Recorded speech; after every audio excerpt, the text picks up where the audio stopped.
Another developing story as Sean P. Diddy Combs, another lawsuit being filed against him. This coming after the federal indictment in the recent weeks as he faces a lawsuit of more than 100 people and allegations of sexual abuse and sexual assault. You gotta think, man, this Diddy, he's bringing 100 mil. He's bringing 100 mil of lawyers to the table, man. He's not gonna play with his freedom. One witness to prove sex trafficking.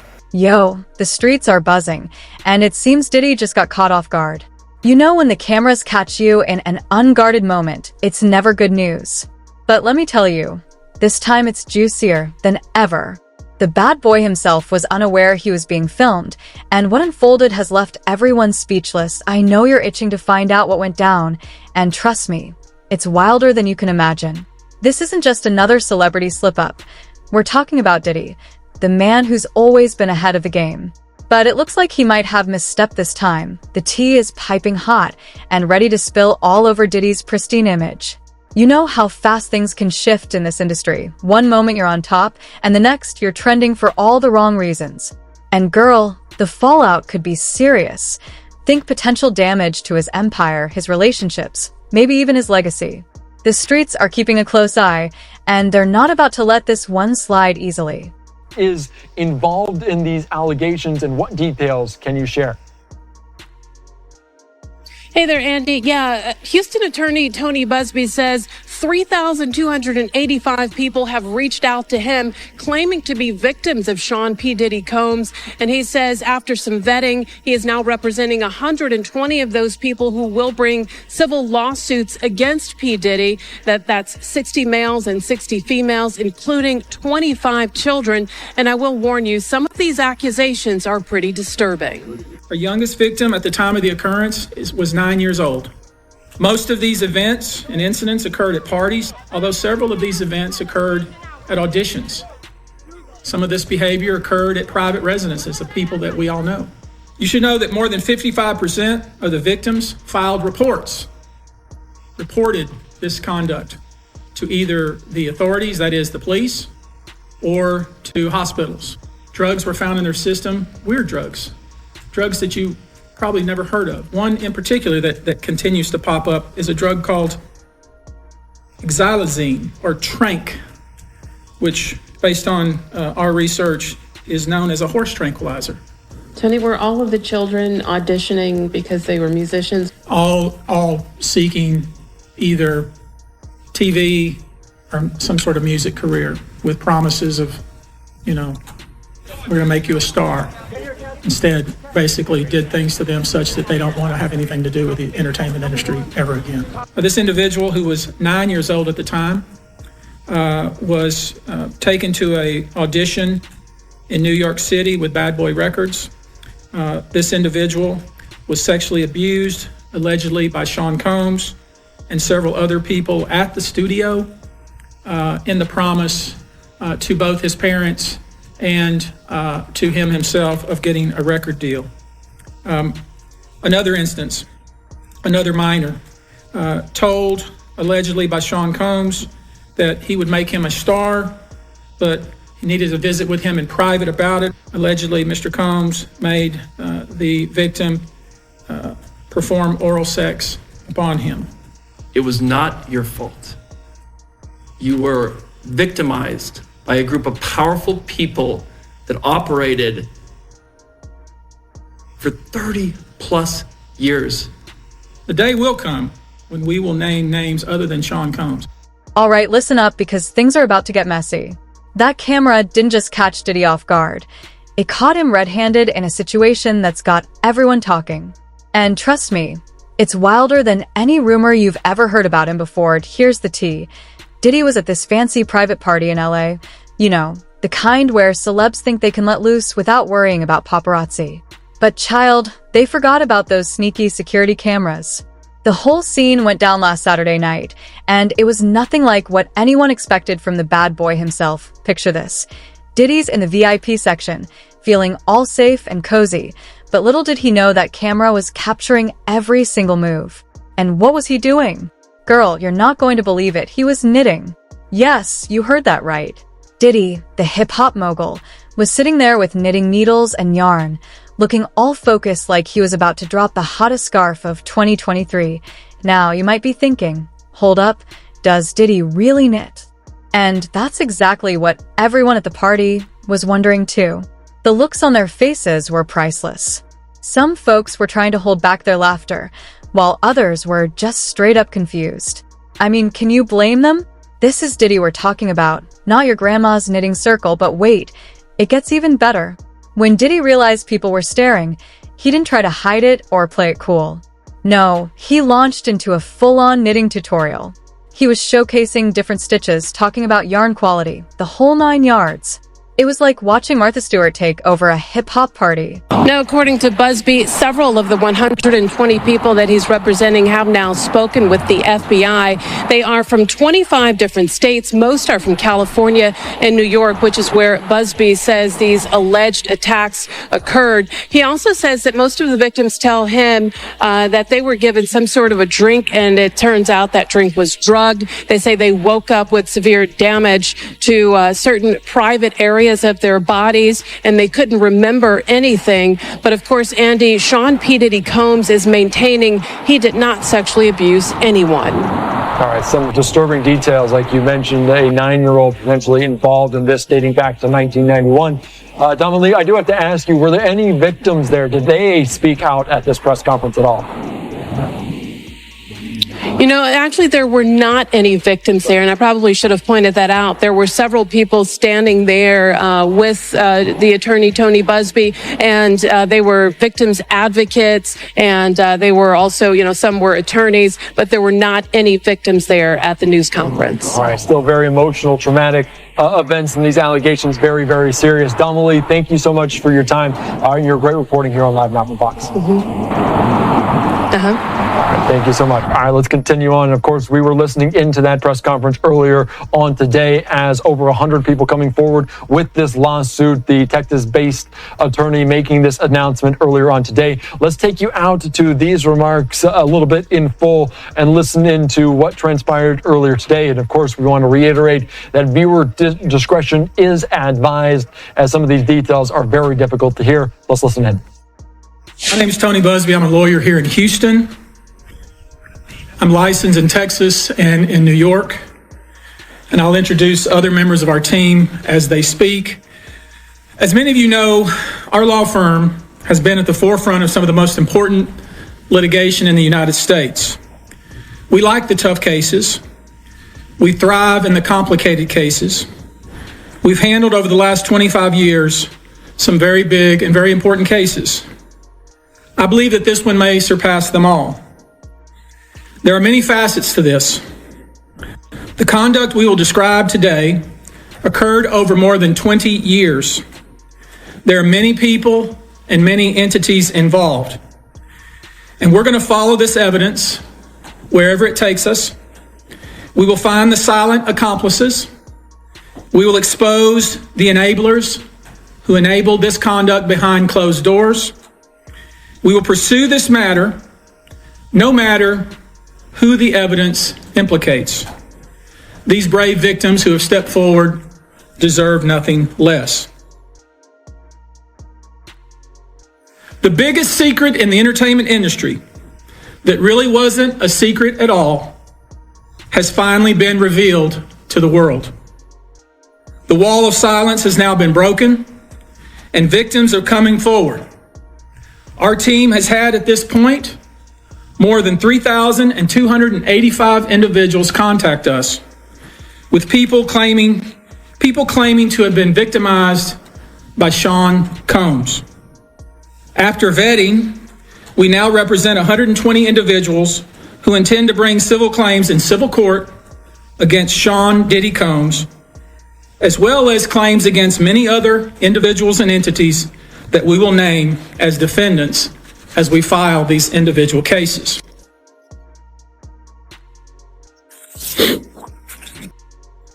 And you should know, to the extent the clients feel comfortable, we also intend to make these individuals available to the authorities, specifically to the FBI.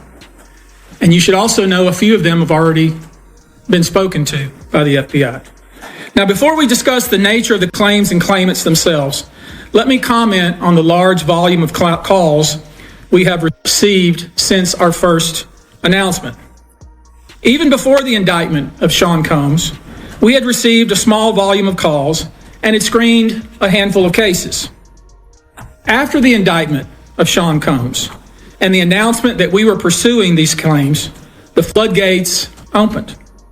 People who wouldn't otherwise, for a variety of reasons, are now stepping forward to make their voices heard and to pursue justice. But no, most of these people are scared. They fear backlash in their communities. They fear backlash in their own families. They are afraid of retaliation from the perpetrators and their associates. They are rightly afraid for their own personal safety. I expect that through this process, many powerful people will be exposed. Many dirty secrets will be revealed.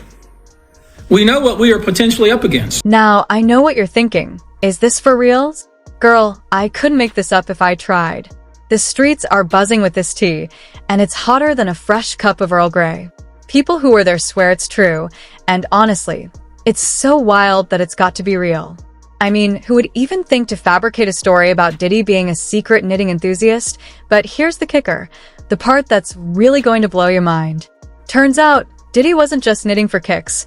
Word on the street is that he's been working on a secret fashion line of high-end knitwear. Can you imagine Diddy designing sweaters and scarves for the runway? It's like the fashion world and the hip-hop world had a baby, and that baby loves to knit. This whole incident is shaking up Diddy's image in ways nobody saw coming. One minute, he's the tough music mogul. The next, he's crafting like it's nobody's business. It's got people wondering what other hidden talents he might have. Does he do origami? Is he secretly a watercolor painting prodigy? The possibilities are endless. And you know the internet is having a field day with this, but real talk, this could actually be a savvy move for Diddy. Think about it. In a world where every celebrity is trying to be edgy and cool, here's Diddy showcasing a totally unexpected side. It's kind of refreshing. Who knew the bad boy had such a soft side? One witness to prove sex trafficking. You have to have one witness. You already said yourself, Cam, that Cassie is the star witness. All you need is one witness to prove it.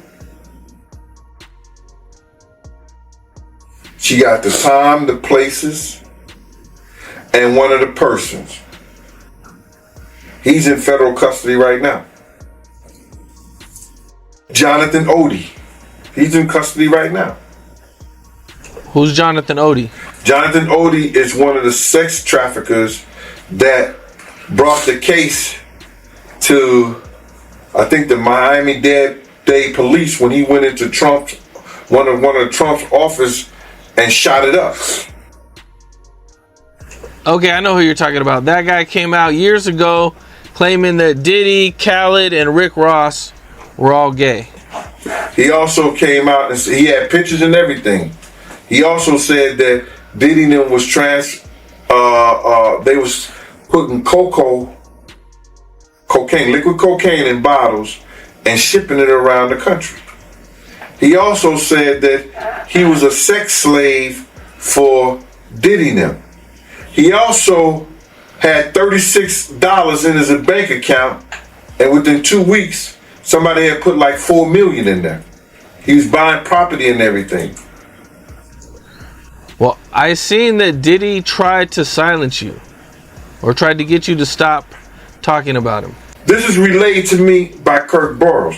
This guy is like this with Diddy. You seen him on Drink Champs with him. You see him walking the streets in Miami with him. The whole 9 yards. So I'm saying to him, what does he want to talk to me for? He ain't got enough to say. He ain't got nothing to say to me. He said, yo, Gene, he said enough is enough. You know what I'm saying? Enough is enough to what? And I told Kirk Burrows, I said, yo, if he want to, I said, he don't want to talk to me for himself. He want to talk to me for Diddy. And I ain't got nothing to say to him. He ain't said enough is enough to Wolf Mother when he cursed out and told her all kinds of shit. Did he say enough is enough to Big's mother? What do you mean enough is enough? And that's how that conversation went. How did you feel about it after you were done? I felt that, like, because they must have got at Kirk Burrows, because Kirk called me with the bullshit. Yo, you gotta fix that. You know this, man. God, excuse me. Listen here, bro. I don't care nothing about none of these industry cats and what they do and how they do it. That's their business. You understand? I don't tell a man how to screw his wife and how to spend his money. You don't tell me what I gotta do with my time. Point blank. Do you feel like at some point Diddy could try to come after you or do something? You know, being that he's went after a lot of people. He's did a lot of stuff. As you know about. Cam, let me tell you something, man. If I worried about what somebody would do for me, I wouldn't be the man that I am. I keep my head on the swivel. I do what I have to do to protect myself and my family. All I know is that I know one thing for certain, two things for sure. I got people out here that love me. You understand? And if something happened to me... Girl, when Diddy found out about that camera, it was like watching Dr. Jekyll turn into Mr. Hyde. The tea is so hot it might just burn your tongue. How did the bad boy handle getting caught with his guard down? Let me tell you, it wasn't pretty. When Diddy realized he was being recorded, his reaction was faster than a beat drop. 1 second he's all zen with his yarn, and the next, he looks like he's about to drop a diss track on the whole party. His face went from relaxed to who's about to catch these hands in an instant. You could see the panic in his eyes, like he was trying to figure out if he could knit himself an invisibility cloak right then and there. But here's the thing, Diddy ain't no amateur when it comes to damage control. The man's been in the game longer than some of y'all have been alive, so what did he do? He tried to play it cool, claiming that knitting was just his new meditation technique or something. He started spinning this story about how it's all about mindfulness and staying grounded in the fast-paced music industry, spinning that narrative faster than his DJ spins records. Now, you'd think Diddy would just own it like, yeah, I knit. What about it? But nah, that's not how the bad boy rolls. Instead, he went full PR mode. His team was working overtime trying to control the narrative, calling it everything from a creative outlet to research for a top-secret fashion project. Girl, they were reaching so hard they could have knitted a sweater for the Statue of Liberty. So the magistrate judge overseeing this hearing today has remanded Sean Diddy Combs into custody after he was charged with that sex trafficking case. He was let out of the courtroom by the U.S. Marshals, and he will be held in federal detention as this case moves forward. Now, this followed a lengthy hearing with both prosecutors and Diddy's attorneys arguing reasons why he should be kept behind bars and why he should be released. Diddy's lawyers saying that he has taken voluntary steps, including turning over his passport to his lawyers, saying he would report any of his movements to prosecutors. But the judge finding that that was just not enough. She said, my concern is that this is a crime that happened behind closed doors, even when pretrial services is monitoring. So she said there was nothing that his lawyers had offered that made her feel comfortable that he would return to this courthouse for subsequent court hearings and for a trial. She said that it was both his substance abuse and the fact that some of this physical abuse that's been alleged occurred when he was using drugs and alcohol, that was a reason why she couldn't trust that he would not commit any additional crimes while he was left on bail. So Sean Diddy Combs is not going to be walking out this door. He is in federal custody, where he will be unless his lawyers are able to convince a different judge to release him. Let's bring in criminal defense attorney Stacey Schneider. And Stacey, you say today's indictment reads like a mob indictment. What was most shocking to you of all these allegations? Yeah, the fact, Jake, that the government in this indictment presented evidence alleging that Sean Combs was running a criminal enterprise, and they actually named it in the indictment, the Combs Enterprise. And they said that this enterprise consisted of him as the alleged leader, his employees, assistants, staff, allegedly, that were able to procure women and alleged male sex workers to engage in performances for his own sexual gratification. Where it differs from a mob indictment, it has all the elements of putting together this racketeering allegation of all these moving pieces using resources from his businesses. But the fact that this is about an allegation of sexual gratification being accomplished by alleged human trafficking. It's one of the most unique indictments I've ever seen in this area, in the area of sex crimes, because the government isn't actually prosecuting the sex crimes other than the human trafficking or the sex trafficking. They're not prosecuting any type of alleged sexual abuse to women, although that's part of this racketeering scheme. But the actual charges are racketeering conspiracy, sex trafficking, and transporting individuals over state lines to engage in prostitution. But here's the real tea. Diddy's public response? Radio silence. Not a peep on social media, no statements, nothing. It's like he's playing hide and seek with the whole internet. And you know what they say? Silence speaks louder than words. Is he embarrassed? Planning a big reveal? Or just hoping this whole thing will blow over like last season's fashion? Now, I've got some insider info for y'all. A little birdie told me that behind the scenes, Diddy's team is in full crisis mode. They're having emergency meetings, calling in favors, and trying to figure out how to spin this situation. Some folks are saying they should lean into it and make Diddy the new face of hip-hop meets handicrafts, while others want to bury the story deeper than Diddy's old 90s outfits. But here's the kicker, and girl, you didn't hear this from me. There's talk about Diddy considering a collaboration with a major craft store chain. Can you imagine Diddy's Nitty City or his bad boy yarn? I mean, if you can't beat M, join M, right? But whether this is a genius move or career suicide, only time will tell. The whole situation has people wondering, is this the end of Diddy as we know him, or the beginning of a whole new era? Could the bad boy of hip-hop become the good boy of grandma hobbies? It's like watching a train wreck in slow motion, but make it fashion, one thing's for sure. This ain't the kind of publicity Diddy's used to. He's always been about flash, cash, and living large, and now he's out here looking like he's auditioning for a reboot of Mr. Rogers' Neighborhood. It's a plot twist nobody saw coming, and it's got everyone from fans to industry insiders buzzing. Reasoning around all of this, his alleged motivation as presented in that indictment by the government is for his own personal gratification. And that's just the strangest type of indictment I've ever seen. But I agree with you. This indictment reads, it's very disturbing. The facts presented are out of a very bad Hollywood story. And a lot of the evidence, alleged evidence, that's been gathered in this case was from those two raids that were conducted on his personal homes in Miami and Los Angeles. And the indictment names the things seized that he allegedly made videos of these sexual performances that have been named freak-offs.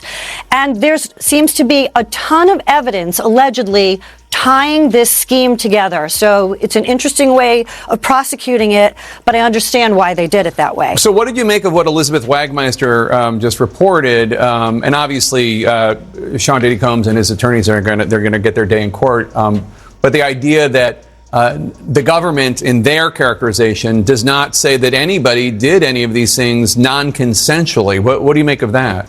I make of that as being a big flaw already in the government's case, which the defense was quick to point out.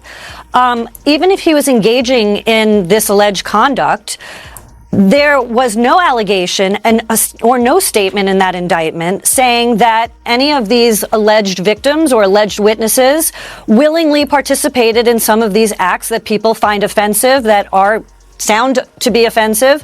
And that's a very important part of the case. What was the consent? But there are enough charges here where outside of what the alleged victims are going to say about how he was using the resources allegedly from his enterprises, his businesses, his well-known bad boy entertainment, his clothing line resources, his liquor line resources. Allegedly, there were funds used from that resources to engage in this alleged prostitution activity across state lines. And that's why it's a federal case, because it's across straight lines. So there are some problems that the defense has brought up originally, but it seems like, just from reading this 14-page indictment, that there's enough physical evidence to perhaps get a conviction in this case. We shall see. These are allegations. So the Office of the Southern District of New York seems awfully confident about their ability to handle the scope and complexity of the case. But still, why do you think it took them so long for them to go after Combs, considering they allege his crimes have been going on for more than a decade? My theory is that the government had an easy time putting together this final prosecution because of all the civil actions existing against Sean Combs right now. The case with Cassie, which that video was shown, his former girlfriend, where he was seen assaulting her. It looked like certainly that he was assaulting her on video. I think the government and investigators were able to accumulate all this easy evidence that was just handed to them from the attorneys who prepared the civil cases that are now pending against him. I think things just started piling up, and eventually Sean Combs got to a place where his luck ran out, and therefore he was indicted and arraigned. But while Diddy's been playing cat and mouse with the press, the internet has been having a field day. You think you've seen memes before? Honey, this Diddy drama just took it to a whole new level. Trust me, some of these reactions are so wild they might just break the internet faster than Diddy trying to snap those knitting needles the moment that footage hit the web. It was like throwing chum into shark-infested waters. Social media went into a frenzy. And let me tell you, the memes are more fire than Diddy's hottest tracks. We're talking Photoshop battles that would make even the most seasoned graphic designers bow down. Picture this. Diddy's face superimposed on the Mona Lisa, but instead of that mysterious smile, he's got knitting needles in hand. Or how about Diddy as the new face of those keep calm and carry on posters, except now it's keep calm and knit on? The creativity is off the charts, and it's got me cackling harder than when I found out about Beyoncé's hot sauce in her bag. But it ain't just about the memes, honey. The internet's got jokes for days. One tweet that's been making the rounds says Diddy's next album will be Knit or Die Trying. Another one asks if his next big hit will be It's All About the Pearls, baby. The puns are coming faster than Diddy can drop a beat, and some of them are so clever they'd make Shakespeare jealous. You know how Twitter loves a good hashtag game? Well, hashtag Diddy Knits is trending harder than a summer heat wave. People are sharing their own knitting projects, asking Diddy for tips, and some are even starting knitting circles in his honor. It's like the whole internet decided to pick up needles and... Seen that Diddy stuff hit from CNN? I said, I know Art gonna call me. Art of Dialogue gonna give me a call. Oh, you already know I was about to hit you, man. Yes, sir. Yeah, man. So with that being said, man, let's get right into it, man. What you think about the video that came out today of Diddy pitting his hands on Cassie? Man, you know that was crazy. And I know people gonna think that, you know, yo, this is all what Gene wanted to see. But now, listen here, man. The devil got a purpose, God got a plan. Do you understand what I'm saying? The devil got his purpose, but God got a plan. You understand? And it's all in God's plan, man. You understand? To let people see, because a lot of people wasn't believing that this stuff even existed, brother. A lot of people didn't even think that Cassie was telling lies. Gene been telling lies. Lil Rob been telling lies. Everybody lying on Diddy. But Diddy told the truth. Diddy's the only one told the truth. He said, y'all just keep watching. The truth will soon come out. And you see what came out? My man, he punching that little girl in the head. Yo, you don't even kick a dog, man. You don't even kick a dog, bro. He picking that little girl like she's a dog, man. It was crazy, man. Any man that has a sister, any man that has a friend that's a girl, any man that has a child, you understand, who saw that, if they wasn't appalled, if they wasn't like, yo, I want to beat the, you know what I'm saying? We can't say that on television, man, or on the internet or YouTube, but any man who saw that, wish they could put their hands on Diddy at that time, bro. That shit was appalling, bro. It was crazy, man. And when I saw it, you know, I could imagine what Kim went through. I could imagine what Misa went through. You understand? It was just crazy, man, for that dude to do that to that girl like that, man. I can't believe what I seen, man. I still can't believe what I seen in that video, man. Like the way he was kicking her was like he was kicking a field goal, man. Bruh, when I saw him run down first of all, when I saw the white towel, I got flashbacks of him and Ja Rule running out the room. Of course, they had, what's her name, Sarah and the other girl in there, but I had that flashback. And then when I seen him run down the hallway, I had flashbacks when the same gang was chasing him. I was like, what the hell? And then when he put his hands on it, no jokes aside, because I know it's not no laughing matter, man. This just was appalling, brother. And I don't even know how they could even play that on television, on YouTube like that, and without even putting up some sensitive, you know how they put the sensitive subject matter up? That was crazy, man. That's crazy. Yeah, man, I can't believe it, man. I mean, because like I said, I mean, man, you've been doing interviews for years and you've been telling me stories about Diddy, but to actually see the visual. You know, so like, bruh, I wouldn't have never allowed him to do no shit like that around me. That's why he probably never did nothing like that. You understand? When I got the aftermath, when they told me to go over to St. Luke's Hospital, because Puff was over there in the hospital, that was the aftermath. You understand? When Kim cut his wrist up with that corkscrew, his right wrist. They got pictures on the internet with his wrist banded up. Him did that. You understand? The aftermath of them being in the Swiss hotel and he roughing her up and like he playing fight with her, and then she runs out the presidential suite and we got the big room in there at the Swiss hotel, and then I'll be like, yo, you all right? And she like, yeah, I'm all right. It ain't nothing. You know what I'm saying? You good? She like, yeah, good. And then she go back in the room with Puff, Diddy, Brother Love, whatever he call his name is. So, you know, it's always the aftermath or something like that, bro. But in front of you, only people who commit crimes around people who commit crimes. You know, Puff know who to do that stuff around. And that was crazy, man. When I looked at that thing, to be honest, I thought that the people who was watching it, because you know at those hotels, they have security personnel that watch that stuff. And if they didn't call the police, they should be in jail. But here's where it gets really interesting. This whole situation has got people questioning everything they thought they knew about Diddy. Some folks are saying it's all an elaborate PR stunt for a new clothing line, while others are convinced it's a sign of a midlife crisis.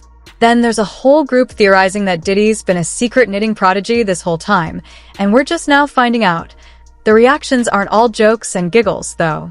Some people are actually praising Diddy for breaking stereotypes. They're saying it's refreshing to see a male hip-hop icon embracing what's traditionally been seen as a grandma hobby. It's sparking conversations about toxic masculinity and how it's high time we let men explore their softer sides without judgment. But you know how the internet is. For every positive comment, there's someone ready to throw shade. Some critics are saying Diddy's lost his edge, that he's gone soft. They're questioning if this is the end of his bad boy image. One savage tweet read, "Diddy went from can't nobody hold me down to can't nobody take my yarn." Ouch. That's colder than a New York winter. Now, here's the gag that's got everybody shook. In the midst of all this chaos, guess who came out of nowhere to defend Diddy? None other than Martha Stewart herself. That's right. The Queen of Domesticity took to Instagram to post a picture of herself and Diddy, needles in hand, with the caption, "Teaching my boy P some new tricks. Who says you can't be a bad boy and a crafty boy?" Talk about a plot twist. This whole situation has Diddy's PR team working overtime to figure out how to spin this. But here's the thing. In today's world, where cancel culture is always lurking around the corner, could this actually be a blessing in disguise for Diddy? I mean, think about it. In a time when celebrities are getting called out left and right for problematic behavior, here's Diddy caught doing something so wholesome it's almost unbelievable. Would nobody say, you know, whoever watched that tape and didn't submit that to the authorities, they should be brought up on charges. Why do you think the video is barely coming out right now? Because you got a lot of people, that's wondering why it took so long. First of all, they know that Puff probably paid the security personnel because he knew it was on camera. When he made it to the hallway, when she made it to that phone, once that phone picked up, that's going straight to security. That's for emergency purposes only. So either the concierge or somebody that's handling emergency type situations when she picked up that phone. So now Puff probably had somebody pay them off. 9 times out of 10, he had somebody pay them off, bruh. And then now Homeland Security is involved. I told you, everybody talking about, yo, they ain't got nothing on him. His dumbass son come out, make this whole tape, you understand, about what they ain't got or man, listen to me. Homeland Security looked at Cassie information. They interviewed her. Yo, when was the time he hit you? He hit you before? Yeah, we was at the hotel. He blacked my eye. They went through a whole lawsuit. Oh, he blacked my eye. We at the hotel. It was on this day, about this time. They said, okay, we gonna contact and see if the footage. Now they got to keep that stuff in the archive. They have to have that security footage in the archive somewhere. So then what the Homeland Security say, yo, listen to me, on this day, this way, because just for accidents, just say you fell down the steps at the hotel. They got cameras in the hallway. They got cameras in the stairway. So they can see that. So now, you didn't fall down the steps, but you say you did at a certain time. They go through that whole footage. So they have to keep that in some kind of archive. Now, she told them what date and by what time it happened. They contact the security personnel and the people who have that stuff in archive and say, yo, listen to me. We're going to subpoena that. We want that information. And they sent it to them because they don't want to lose their insurance. They don't want to lose their insurance. The things that they insure the hotel, so they don't want to lose that stuff. So listen, what they do, they hand it over to them. There's going to be a lot of stuff handed over. Why do you think they got all the tax returns and everything on all 18 other companies that he was doing business with? I told y'all, the Southern District of New York, they not into losing nothing. A 98.2 percentage in conviction rates. They not losing nothing. Go ahead, man. I'm sorry about that. What was your reaction when you first seen that video, man? I was sick as a stomach, man. I was sick in the stomach, man, because when you have daughters, you just hope somebody don't send you to jail like that. Because any real man know if somebody put their hands on their kids like that, kicking them like a dog. My first reaction was, man, there's probably a lot of other women that had that same problem with old boy. Remember Gina that got on that show, Tasha K show? And she said that, yo, he kicked me. He was punching me in my head and the side of my head. Do you imagine what she went through and she was pregnant, bruh? Come on, man. I had flashbacks of when they told me when he beat Misa so bad that he was kicking her, she had to go hide up under a car. It's crazy, bro. All right, let's break this tea down one last time. Diddy, the bad boy himself, got caught on camera knitting like it was nobody's business. The internet lost its mind, and now we're all wondering if Diddy's about to drop a line of designer scarves. So, what's next for our boy P? Is he going to show up to his next red carpet rocking a hand-knitted sweater, or is he going to pretend this whole thing never happened? The streets are saying it could go either way. Here's the million-dollar question. Is this just a blip on Diddy's radar, or is he in some serious hot water? Y'all know how quickly the game can change. 1 minute you're on top, the next you're trending for all the wrong reasons. What do you think? Is Diddy about to knit his way to a whole new image, or is this going to unravel his entire career?